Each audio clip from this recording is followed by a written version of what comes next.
तो दोस्तों नमस्ते। मैं आप लोग को एक देवी गीत सुनाना चाहती हूँ, तो सुनिए।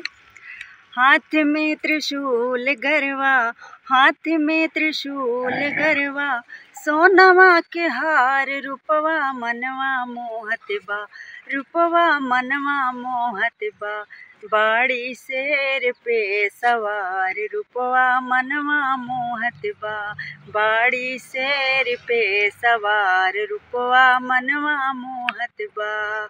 एक हाथ चक्र सोहे तलवारिया, भक्तन के गूंजत बाटे भारी जय जयकारिया, भक्तन के गूंजत बाटे भारी जय जयकारिया। सोना के मुकुटवा सोहे, सोना के मुकुटवा सोहे, माई के कपार, रूपवा मनवा मोहत बा, त रूपवा मनवा मोहत बा। बाड़ी शेर पे सवार, रूपवा मनवा मोहत बा, बाड़ी शेर पे सवार, रूपवा मनवा मोहत बा।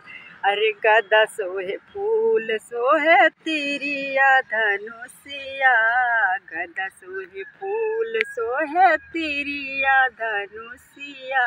लाल रंग साड़ी मोहे चाँद सी मूर्तिया, लाल रंग साड़ी मोहे चाँद सी मूर्तिया।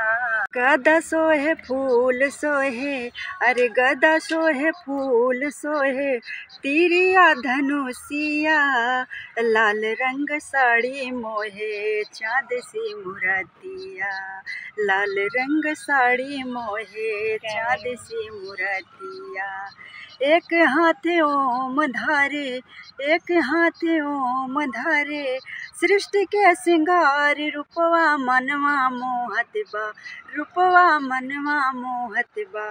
त बाड़ी शेर पे सवार, रूपवा मनवा मोहत बा, त बाड़ी शेर पे सवार, रूपवा मनवा मोहत बा।